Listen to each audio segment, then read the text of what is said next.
हाँ, बंधु हरिओम। मैं वीरेंद्र गुप्ता बोल रहा हूँ। हम भगवत गीता का चौथा अध्याय ज्ञान कर्म संन्यास योग का 15वां और 16वां श्लोक आज करेंगे। 15वें श्लोक में भगवान कहते हैं, एवं ज्ञात्वा कृतं कर्म पूर्वे अपि मुमुक्षुभिः कुरु कर्म एव तस्मात् त्वं पूर्वे पूर्वतरम कृतम। और 16वां है श्लोक है इसका कि किम कर्म किम अकर्म इति कव्या अपि अत्र मोहिता तत् ते कर्म प्रवक्ष्यामि यत् ज्ञात्वा मोक्ष्यसे अशुभात्। भगवान कह रहे हैं, जो लिटरल मीनिंग है वो कि पहले होने वाले मुमुक्ष, अभी हम उसके बारे में बताएंगे मुमुक्ष क्या होता है, भी इसी प्रकार जानकर ही कर्म किया गया है। इससे भी तू पूर्वजों द्वारा सदा से किए हुए कर्म को ही कर। और कर्म क्या है, अकर्म क्या है, इस विषय में बुद्धिमान पुरुष भी मोहित हो जाते हैं, कंफ्यूजन हो जाता है उनको। वह कर्म और कर्मों का तत्व तेरे लिए अच्छे प्रकार कहूँगा, जिसको जानकर अशुभ अर्थात संसार बंधन से तू छूट जाएगा। मुमुक्ष का मतलब समझने कि मुमुक्ष अर्थ क्या होता है। मुमुक्ष भी भगवान ने कहा है। मुमुक्ष किसको कहते हैं, और जो पूर्व काल में उन्होंने बताया कि मुमुक्षुओं का उदाहरण देकर इस श्लोक में उन्हें क्या बात समझाई है, इसको समझ लें। देखिए, मुमुक्ष का अर्थ यह है कि जो मनुष्य जन्म जन्मांतर जन्म मरण रूप संसार कथन से बंधन से मुक्त होकर परमात्मा स्वरूप परमानंद स्वरूप परमात्मा को प्राप्त करना चाहता है, जिसके मन में यह इच्छा है कि मुझे परमात्मा की प्राप्ति हो, और जो सांसारिक भोगों को दुख में समझता है और मोमेंटरी समझता है, क्षणभंगुर समझता है, उससे अलग होना चाहता है, जो अलग हो गया है और जिसे ना तो इस लोक में और ना परलोक में भोगने की इच्छा नहीं है, भोगों की इच्छा नहीं है उसको मुमुक्षु कहते हैं। इसका शॉर्ट मतलब यही है कि जो मोक्ष की भावना रखता है कि ये परमपिता परमात्मा, मेरा इस जन्म के बाद में मोक्ष हो, मैं इस आवागमन के चक्र से छूट जाऊं। अर्जुन भी मुमुक्षी थे, वो भी मोक्ष चाहते थे, लेकिन वो क्या करते थे कि वो कर्म बंधन के भय से, उसके फियर से, जो उनका अपना रूप था, कर्तव्य कर्म का त्याग करना चाहते थे कि वो मैं छोड़कर चला जाऊंगा और भिक्षा मांग लूंगा। लेकिन भगवान ने इसी श्लोक में ये कहा कि जो पहले लोग हो चुके हैं मुमुक्षु लोग, उनका उदाहरण देकर यह बात समझाई है कि कर्मों को छोड़ देने मात्र से मनुष्य उनके बंधन से मुक्त नहीं हो सकता। इस कारण उन्होंने फिर मिसाल दी, एग्जाम्पल दी है कि पूर्व काल के मुमुक्षु ने भी मेरे कर्मों की दिव्यता का, डिविनिटी का, उसकी गहराई समझकर मेरी ही भांति कर्मों में ममता, आसक्ति और फल की इच्छा और अहंकार का त्याग कि मैंने किया ये करके, और निष्काम भाव से, निष्काम भाव मतलब सेल्फलेस, दूसरों के हित के लिए अपने अपने वर्णों में रहते, अपनी अपनी कास्ट में रहते हुए के अनुसार उनको ही फॉलो किया है। और वही करें, तुम भी इसी कर्म बंधन से मुक्त होना चाहते हो तो तुम्हें भी इसके पूर्व जो हुए हैं उन्हीं की भांति ही निष्काम भाव से अपना स्वधर्म रूप कर्तव्य कर्मों का पालन करो, वही उचित है, उसका त्याग करना उचित नहीं है, ऐसा भगवान कह रहे हैं। और देखिए, ज्ञान योग में पहले कर्तव्य अभिमान का त्याग किया जाता है कि मैंने किया है, और फल की इच्छा अपने आप समाप्त हो जाती है। ये ज्ञान योग है।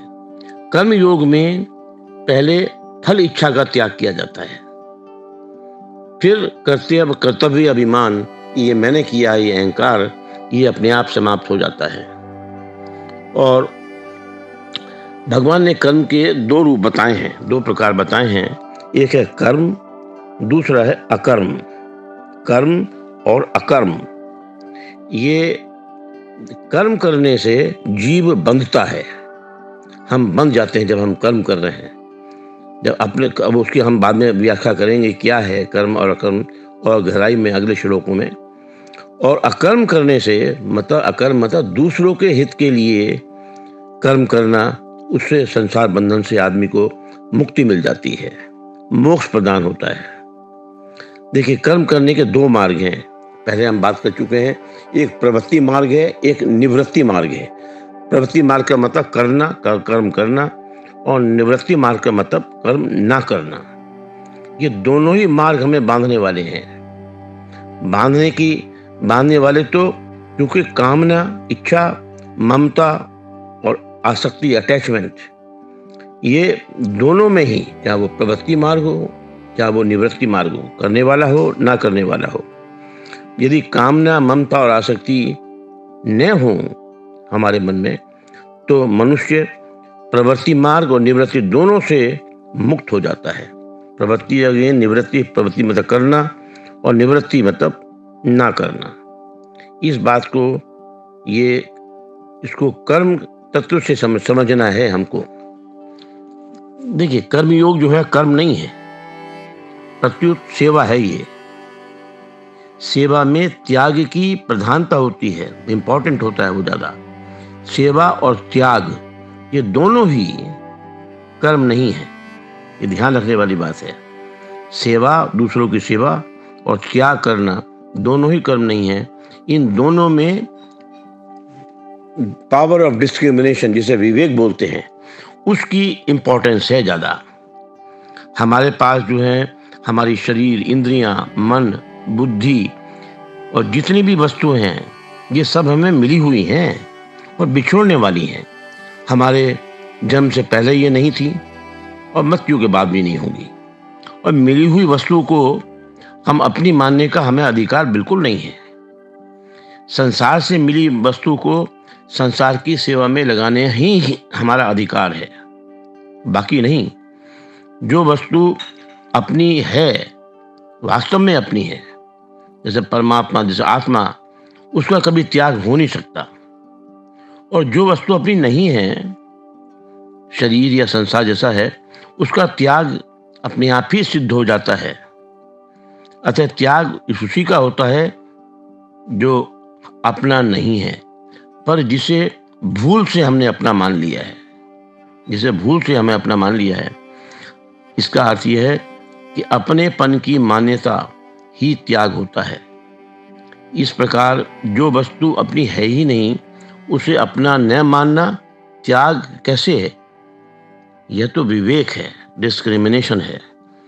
कर्म सामग्री जैसी मतलब शरीर, इंद्रियां, मन, बुद्धि आदि अपने लिए नहीं है, दूसरों के लिए है। इसका संबंध संसार से है, स्वयं के साथ इसका कोई संबंध नहीं है। क्योंकि स्वयं निर्विकार परमात्मा नित्य निरंतर एक रस रहता है, वो कभी बदलता नहीं है। पर कर्म सामग्री, जो हम पहले बात कर चुके हैं, शरीर, इंद्रियां, मन, बुद्धि, कर्म सामग्री पहले हमारे पास नहीं थे और बाद में भी हमारे पास नहीं रहेंगे, और अब भी बराबर हमसे छूट रहे हैं। इसलिए इसके द्वारा जो भी कर्म किया जाए वो दूसरों के लिए ही होता है, दूसरों के लिए ही होता है, अपने लिए बिल्कुल नहीं। इसमें एक बड़ी बात है कि कर्म सामग्री मतलब जो हम पहले बता चुके हैं, शरीर, इंद्रियां, मन, बुद्धि के बिना कोई कर्म भी नहीं किया जा सकता। जैसे कितना ही बड़ा लेखक क्यों ना हो, स्याही, कलम और कागज के बिना वह कुछ नहीं लिख सकता। अतः जब कर्म सामग्री के बिना, जो कर्म सामग्री मतलब शरीर, इंद्रियां, मन, बुद्धि के बिना कुछ नहीं किया जा सकता, तब यह मानना पड़ेगा कि अपने लिए कुछ करना नहीं है।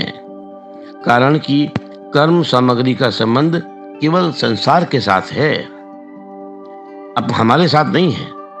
इसलिए कर्म सामग्री और कर्म सदा दूसरों के लिए, के हित के लिए करना है। जिसे सेवा कहते हैं। दूसरे की वस्तु दूसरों को मिल गई तो वह सेवा कैसे? यह तो विवेक है।